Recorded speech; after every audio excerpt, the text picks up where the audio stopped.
본문의 내용이 쉽지가 않습니다.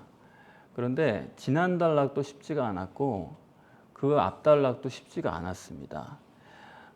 점점 어려워지는 것 같아요. 왜냐하면 예수님께서 변화산 이후로 내려오시면서부터는 예수님의 신학을 정립해 주시는 것이기 때문에 시간이 갈수록 어려워요. 그리고 이제 누가복음을 지나서 요한복음, 사도행전 이렇게 가면은 더 어렵고 더 축약돼서 하는 말씀을 볼 수가 있습니다. 그렇기 때문에 어려운 것은 이제부터 당연한 것이기 때문에 우리 마음속에 성령을 의지하고 내게 이런 말씀을 주신다. 이건 제자들에게만 주시는 말씀이기 때문에 그런 영예로운 마음 속에서 여러분 들으시면 충분히 이해하실 수 있는 능력을 주십니다. 본문에 불을 땅에 던지러 왔다. 그리고 분쟁케 하려고 왔다. 이렇게 말씀을 하셨습니다. 불을 땅에 던지러 왔다. 도대체 이 불이 뭘까? 어떤 의미로 말씀하셨을까? 어떤 불이길래 이렇게 분쟁케 된다는 것인지 그 불의 의미를 정확하게 규명하지 않으면 여러분이 이 본문의 말씀을 바로 이해할 수 없을 것입니다. 우선 이 전체 맥락을 보면 이래요. 49절에 내가 불을 땅에 던지러 왔다 그러세요. 사실 내가 불을 던지러 왔다 이렇게 말씀하셔도 전혀 못 알아들을 사람 없습니다. 그런데 일부러 땅에 던지러 오셨대요. 땅에, 게스라는 헬라어인데 이거는 땅을 뜻하고 흙을 말하기도 하는 겁니다. 땅에 불을 던지러 오셨대요. 그리고 51절에도 내가 세상을 화평케 하려 온 것이 아니라 분쟁케 하러 왔다. 이때 세상이라고 번역된 것이 잘못 번역된 겁니다. 사실은 앞에나 똑같은 땅이에요. 땅에 화평을 주러 온 것이 아니라 분쟁케 하려고 왔다. 이렇게 본문은 주님이 이 땅에 오신 것을 상당히 강조합니다. 땅이다, 흙이다 이렇게 말씀하면서 자, 그걸 여러분이 읽을 수 있으시면은 본문의 목적이 성육신의 목적론이구나 하는 것을 우리가 알 수가 있죠. 하나님이 왜 육신을 입고 이 땅에 오셨어야만 하는지 그 이유와 목적을 기록하고 있는 것이 본문이다 하는 것입니다. 그러면 왜 이 땅에 육신을 입고 오셨느냐? 그것을 본문이 이렇게 기록하고 있습니다. 49절에는 불을 땅에 던지러 오셨다 그렇게 말씀하시고 51절에는 분쟁케 하러 오셨다. 자, 오셨다.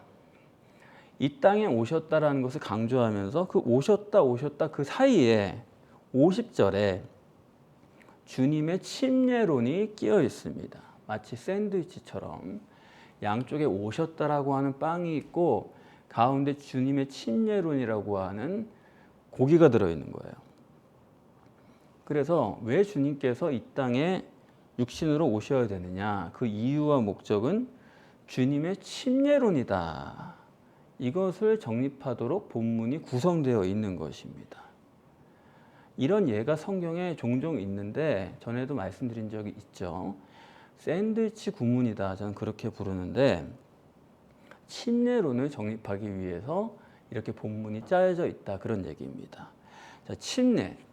기독 신앙에서 침례의 위치라는 게 얼마나 중요한 겁니까? 그것은 마태복음 28장 18절 20절에서 말씀하는 것처럼 지상명령이죠. 예수님께서 너희는 가서 모든 족속으로 제자를 삼아 아버지와 아들과 성령의 이름으로 침례를 주고 내가 너희에게 분부한 모든 것을 가르쳐 지키게 하라 말씀하셨습니다.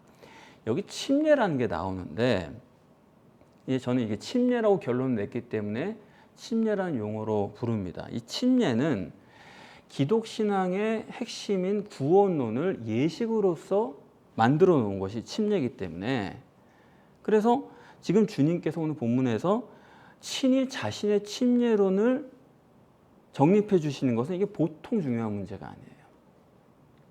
구원은 핵심을 침례론으로 줄여놓은 거고 그 침례론을 주님이 친히 내가 이렇게 했다라는 것을 보여주시는 것이거든요. 자, 원문에는 이거를 밥티조라는 단어를 쓰는데 베프티즘, 베프티스트 이런 말은 다 들어보셨죠? 영어로.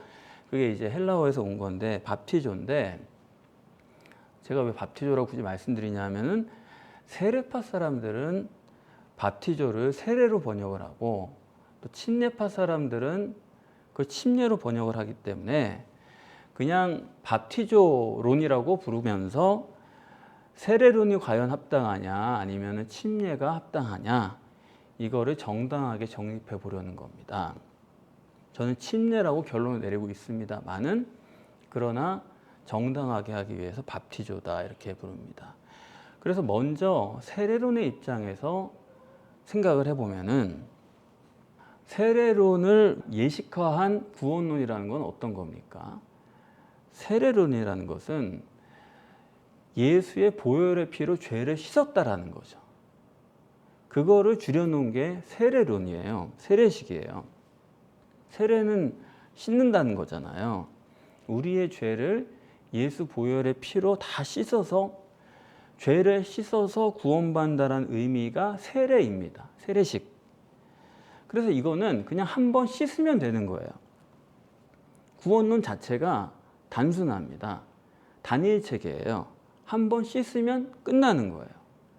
그 다음 단계가 아니에요. 이중적인 체계가 아니다 이겁니다. 무슨 말씀인지 아시겠죠? 그래서 세례식이란 것도 그냥 물을 뿌리는 걸로 구원은 끝난 겁니다. 죄를 씻는 걸로 끝나는 것이 피복음의 구원론이고 세례식의 구원론이다 그런 말씀이에요. 그러면 여기서 볼 때 예수님이 받으신 세례라는 것은 어떤 의미가 되냐 하면 예수님께서 요단강에서 세례 요한에게 밥티조를 받으셨는데 그 세례는 결국 죄를 씻는 문제니까 그럼 예수님도 죄를 씻으셨다라고 하는 것이 문제가 되는 거예요. 그렇죠? 예수님이 직접 세례를 받으셨으니까 아 예수님도 죄를 씻으신 거냐. 그러나 예수님은 죄가 없으신 분이죠. 왜냐하면 죄가 있는 분이라고 하면은 그분의 피로 죄 씻음을 받는다라는 것은 있을 수가 없는 일이잖아요. 그렇기 때문에 세례를 주장하는 사람들의 입장에서는 예수님께서 받으신 세례는 그거는 그 자체로는 의미가 없고 예수님이 그 자체의 어떤 의미를 자기가 겪기 위해서 그렇게 한 게 아니고 이것은 어디까지나 예수님의 다른 사람들을 위한 본보기다. 그렇게 보는 겁니다. 내가 이렇게 세례 예식을 행했으니까 이게 나한테 굳이 필요한 건 아니지만 너희들을 위해서 행한 거니까 너희도 앞으로 세례 예식을 거행하라. 그런 본보기로 세례식을 받으신 것이지 예수님 자신이 그 세례식의 의미 자체를 필요로 해서 받은 것은 아니다. 그렇게 그들이 해석을 하는 것입니다. 이해가 되시죠? 그러니까 세례라는 것은 어디까지나 제자들을 훈련하기 위한 훈련용이지 그대로 따라하게 하려고 하는 것이지 그 이상의 의미는 없다. 그게 이제 세례식을 해석하는 사람들의 해석입니다. 그리고 그렇게 했지만은 비록 의미 자체가 예수님께는 없지만은 예수님께서는 스스로 피 흘려 죽으심으로 해서 그 피로 모든 사람의 죄를 씻어줌으로써 구원이 이루어지게 됐다. 자, 그것을 요한복음 19장 30절에 예수께서 십자가에 죽으시면서 하신 말씀이 내가 다 이루었다. 다시 말하면은 보혈로 구원은 충분하다. 십자가에 돌아가시는 그 순간에 구원은 이루어졌다라고 해석하는 게 세례식을 주장하는 사람들의 입장이에요. 아시겠죠? 그래서 구원론이라는 것 자체가 여기서 단일 체계죠. 씻음만 받으면 되는 거예요. 피로 씻음만 받으면 되는 거고 그것을 표현하는 것이 세례 예식이고 죄 씻는 것만으로 구원은 충분히 이루어진 것이다 라는 것이 그들의 생각입니다. 그래서 이렇게 단일 체계의 세례 구원론이기 때문에 예수님이 부활하신 것도 그들이 어떻게 해석하냐 하면 육신의 예수님이 동일한 모습으로 부활한 걸로 동형 부활로 해석을 하는 것입니다. 그런데 본문에 예수님이 자신의 침례를 말씀하시면서는 주님이 이 땅에 오신 목적을 두 가지로 얘기를 하신 거예요. 한 가지로 얘기하신 게 아니고 하나는 내가 이 땅에 불을 던지러 오셨다라는 게 하나고 그렇죠? 또 하나는 분쟁케 하러 오셨다. 이 두 가지를 말씀하신 것입니다. 여러분이 언뜻 보시기는 불을 던지러 오신 거랑 분쟁케 하러 오신 거랑 같은 얘기 아니냐 그렇게 볼 수도 있지만은, 그런데 본문을 자세히 보시면은 그 구성이 둘이 같은 얘기일 수가 없게끔 해놨어요. 왜냐하면은 불을 던지러 오신 것은 과거형입니다. 내가 던지러 왔다라고 하는 과거예요. 그런데 분쟁케 하겠다는 것은 미래형이에요. 분쟁케 하는 것은 아직 시작이 되지 않은 미래입니다. 그러니까 지금 본문에서 예수님께서 자신의 밥티조를 정립하실 때 이 밥티조의 체계라는 게 단일 체계가 아니라 그냥 씻었다 한 번이 아니라 던졌고 그 다음에 앞으로 분쟁케 하려고 한다. 두 단계다. 먼저는 불을 던진 거고 분쟁케 하는 것은 나중이다. 이중적인 체계로 되어 있다 이것입니다. 그러므로 성경이 말씀하는 밥티조는 절대로 침례지 세례가 될 수가 없어요. 침례는 이중 체계고 두 단계인 거고, 하나는 물에 들어가는 침수의 단계죠. 그리고 또 하나는 물에서 나오는 출수. 이런 두 단계지 이중 체계지 단일 체계가 아니다 그런 얘기입니다. 예수님께서 침례식을 받을 때 물에 들어가셨다는 것은 그거는 거기서 수장된 거죠.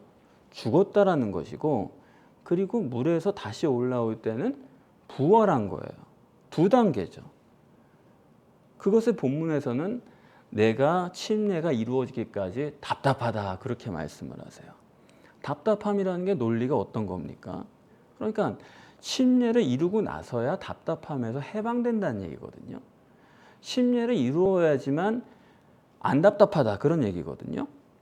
다시 말하면은 옥에 갇혀있다 그런 개념이 되는 것입니다. 삼위일체 하나님이신 메시아 주님이 지금은 육체 우선적인 상황 속에서 감옥에 갇혀있는 것처럼 계시다 그런 얘기가 되는 거예요. 답답하다.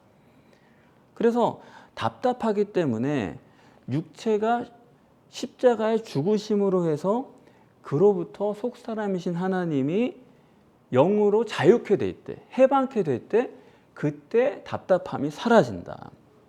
다시 말하면은 육체를 벗어버리고 전혀 다른 모습으로 부활했다.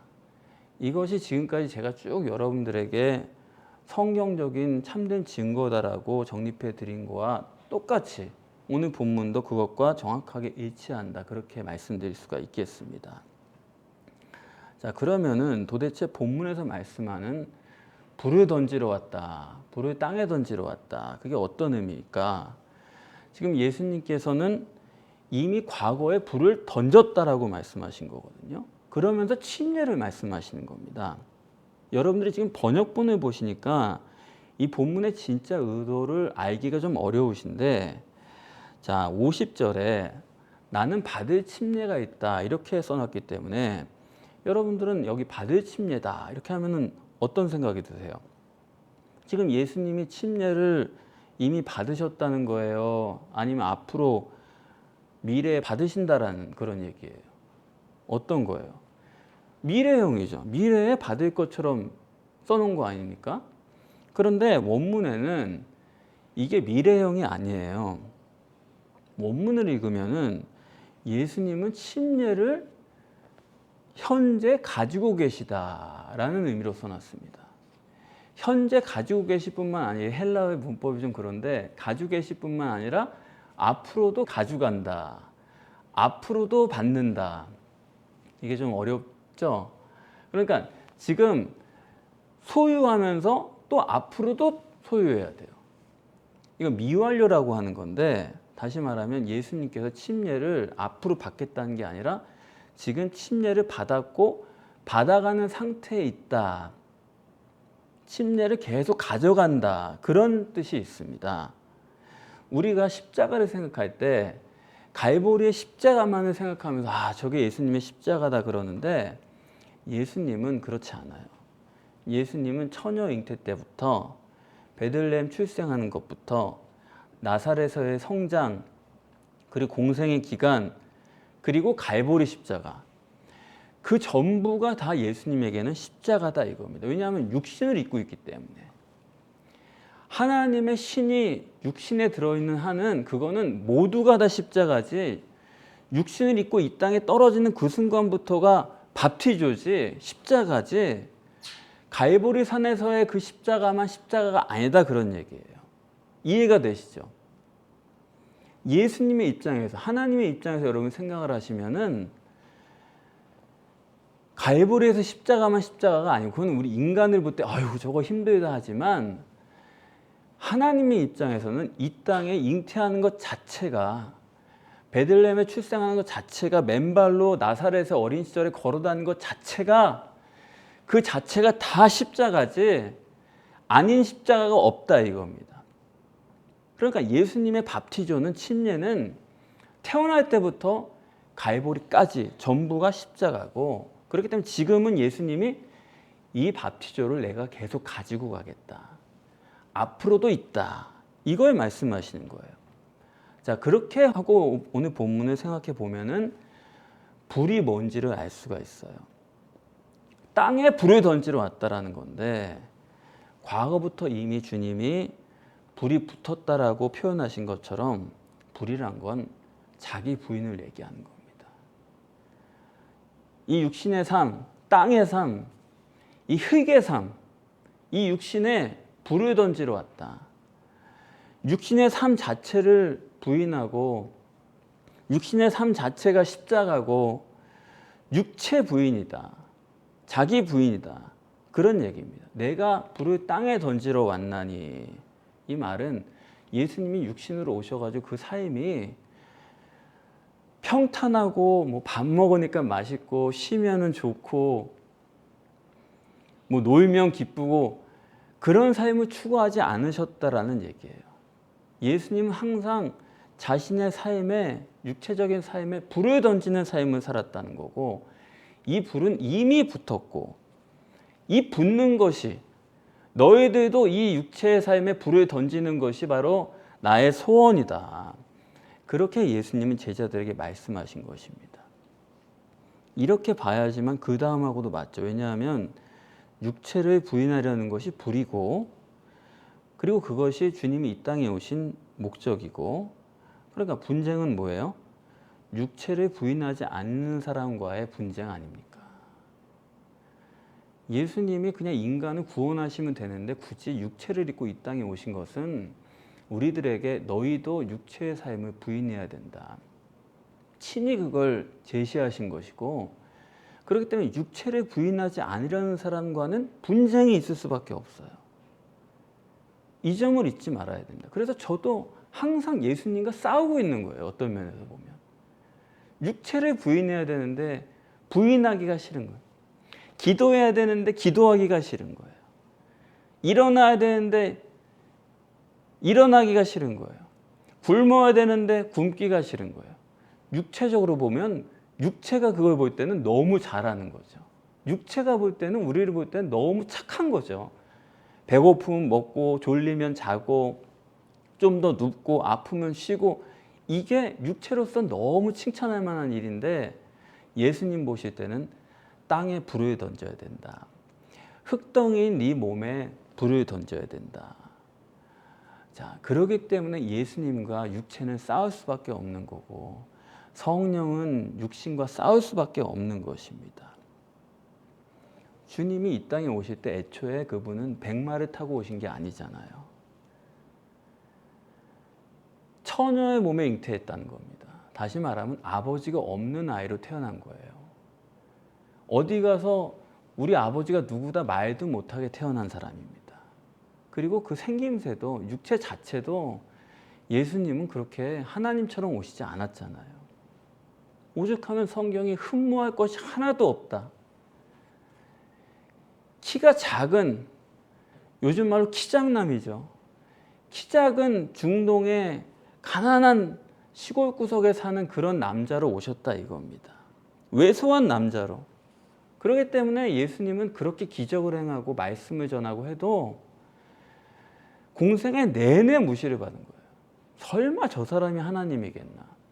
얼굴을 보면 도대체 이건 하나님일 수가 없는 표정이고, 그런 눈빛이고, 웃기만 해도 하나님 같지가 않은 사람인 거예요.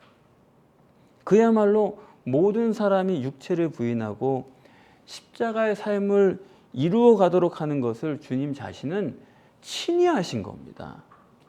이것이 불론이고 십자가론이고 육체 부인론이고, 여러분이 이 불론이요 십자가론이요 육체 부인론을 실제적으로 여러분이 정확하게 모르시면 절대로 여러분 성령적 구원이 뭔지, 하나님을 만나는 게 뭔지를 알 수가 없어요. 여러분, 왜 성경은 항상 한결같이 지옥을 불심판으로 묘사할까요? 이걸 생각해 보셨습니까?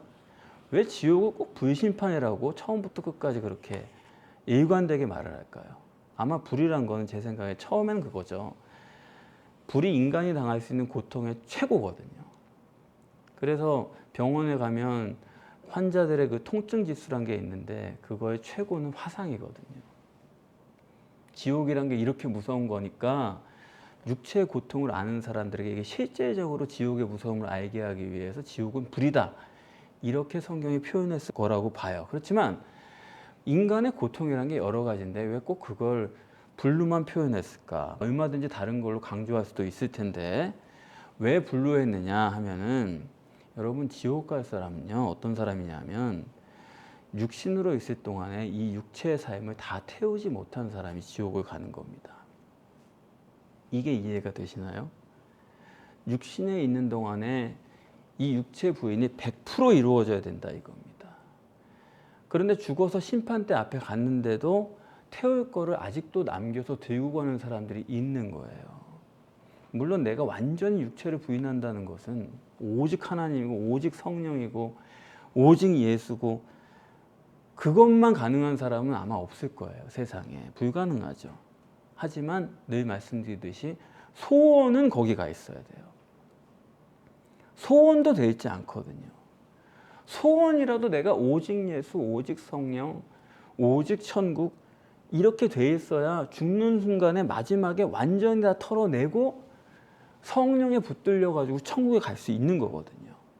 그러니까 십자가의 완성이라는 것은 이중체이신 신인 메시아께서 이 땅에서 자기는 육신을 늘 태우면서, 육신을 항상 태우면서 사신 거고, 그래서 주님께서는 전생의 과정 속에서 육신을 항상 부인해 가시다가 그 완성을 십자가에서 죽으시는 걸로 완성하신 거죠.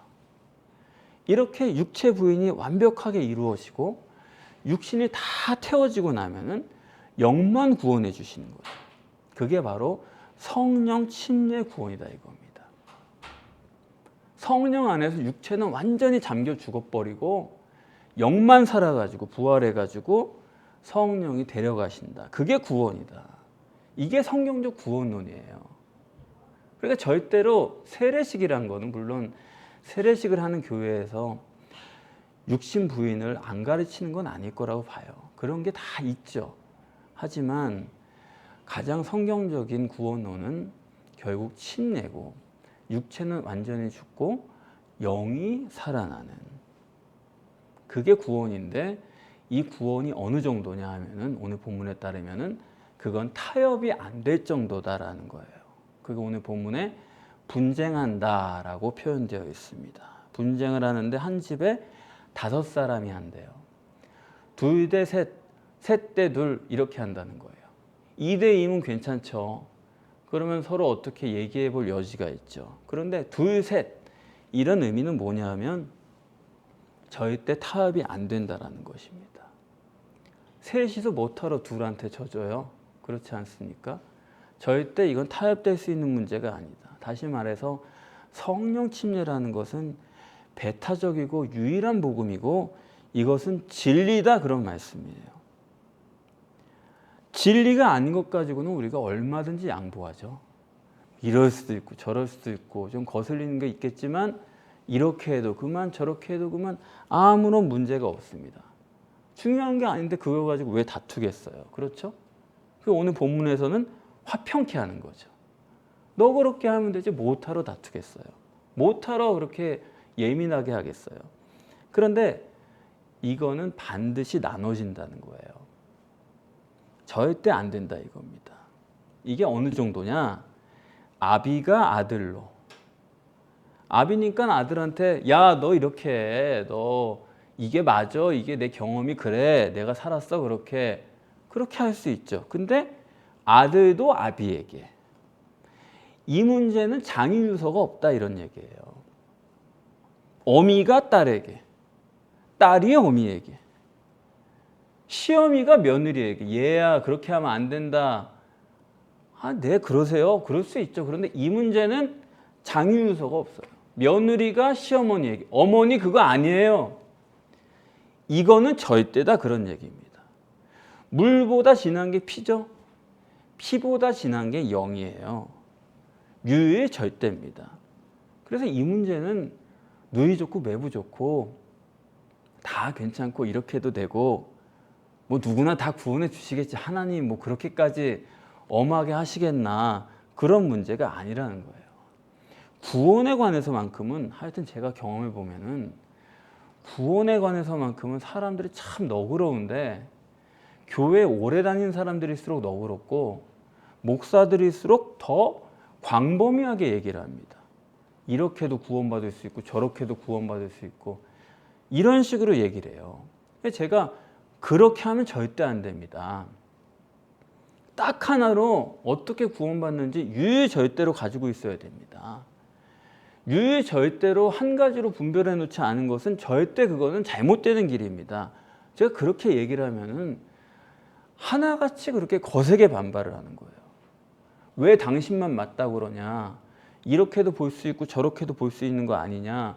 이것도 맞고 저것도 맞지. 그러면은 저 사람은 구원 못 받는다는 얘기냐.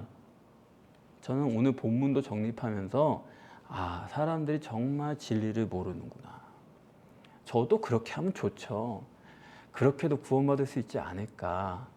좋죠. 그런데 그게 아니라는 겁니다, 성경은.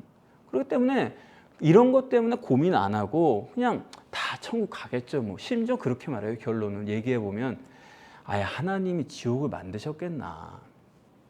하나님이 사랑이신데 아니 도대체 어디서부터 어디까지 잘라가지고 지옥을 보낸단 말인가. 결국엔 다 이런저렇게 해가지고 구원해 주시겠지. 꼭 그렇게 지옥 가겠나. 그런 분들이 또 하는 얘기가 꼭 말씀이 좋으네요. 말씀이 아주 확실하네요. 그런 얘기는 잘하는 거예요. 여러분 그렇습니까? 그 사람은 뭐 어떻게 자기가 종교 생활을 하는지 몰라도 결국에는 우리 교회 사람은 아직 안 된 거고 성경적인 사람은 아니라고 봐야 되는 겁니다. 성령과 마귀가 내 심령 속에서 분쟁하지 않는 사람은 그건 아니에요. 분쟁이 일어나 보세요. 어떤 게 맞는 건가? 어떤 게 확실한 건가? 정말 하나님 그렇게 하시는가? 그 문제를 놓고 고민하게 되기 마련이고 내가 어떻게 하면 그러면 성령을 향해서 어떻게 내가 오직 성령이 될까? 사람이 그리로 가게 돼 있지 고민을 안 하니까 이렇게 돼도 그만 저렇게 돼도 그만 그렇게 시간을 보내고 그냥 해 하는 것입니다.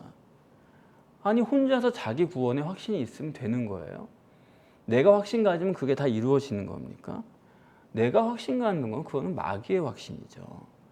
누구도 자기 구원에 확신이 있을 수가 없어요. 이 땅에서도 그렇지 않습니까? 내가 이렇게 되겠다. 내가 끝이 좋겠다. 내가 성공하겠다. 그거에 대한 확신을 가지고 있는 사람이 누가 있어요? 근데 왜 구원에 관해서만큼은 꼭 확신이 있다. 이렇게 합니까? 그건 구원파에서나 그렇게 하는 거예요. 우리가 구원파가 이단이라고 그러지만 구원에 확신을 간다는 면에서는 그들과 정통 기독교가 신학적으로 다른 게 하나도 없고 정통 기독교라는 사람들이 구원파를 신학적으로 공격을 못해요. 왜냐하면 똑같은데요. 거기다 그 사람들이 좀 더 철저하게 날짜까지 기억해야 된다. 이런 식으로 나오니까 그거 가지고 이단이다 그러는데 아니 확실하면 확실한 게 좋지 불확실한 게 뭐가 좋습니까? 다시 말하면 내 마음대로 내가 구원의 확신을 갖는다. 아니요. 갈등이 없으면 그거는 벌써 잘못된 거예요. 그렇기 때문에 예수님께서는 오늘 본문처럼 여러분의 심령 속에 분쟁이 일어나기를 간절히 소원하시는 거예요. 그거 없이는 절대 안 됩니다. 왜 교회 다닙니까? 그러면 마음 편하려고요. 교회는 마음 편하러 다니는 데가 아니에요.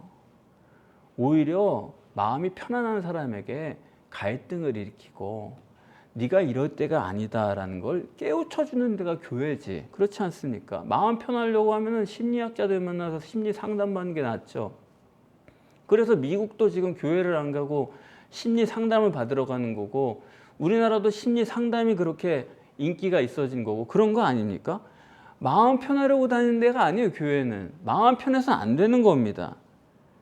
마음 편하지 않지만 고민이 일어나고 갈등이 있지만 그 속에서 주님이 주시는 평강이란 게 있어요. 주님이 주시는 샬롬이 있어요. 그거는 전혀 다른 종류의 것입니다. 그래서 본문에서는 명확하게 말씀을 하는 거예요. 주님이 이 땅에 육신을 입고 우리 가운데 오신 것은 절대로 이 땅이, 이 세상이 화목하게 하려고 오신 게 아니다, 그렇게 말씀하시지 않습니까? 주님이 우리에게 전해주시려는 것은 너희가 서로 화목하고 이 세상에서 서로 사랑하고 그런 얘기 전해주러 온 게 아니에요. 주님은 분쟁케 하러 오셨다. 심지어 가족까지도. 그래서 이 영적 복음이라는 것은 절대입니다. 그거는 부모 자식지간에도 형제지간에도 이거는 다른 얘기가 안 통하는 거죠. 심지어 부부간에도 이거는 안 통하는 얘기가 되는 거예요. 이 갈등이 없는 사람은 아예 천국을 못 갑니다. 얼마나 내가 내 육신을 부인하느냐.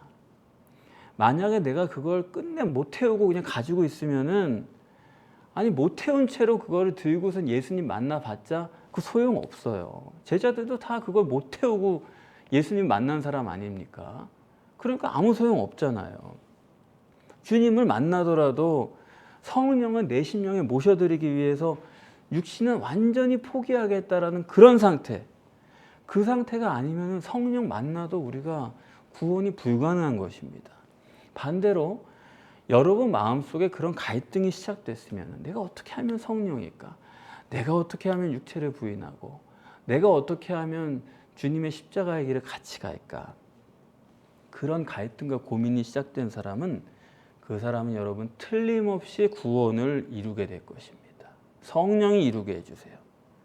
그것이 오늘 본문에 주님이 불을 붓기를 원하시는 이유인 것입니다.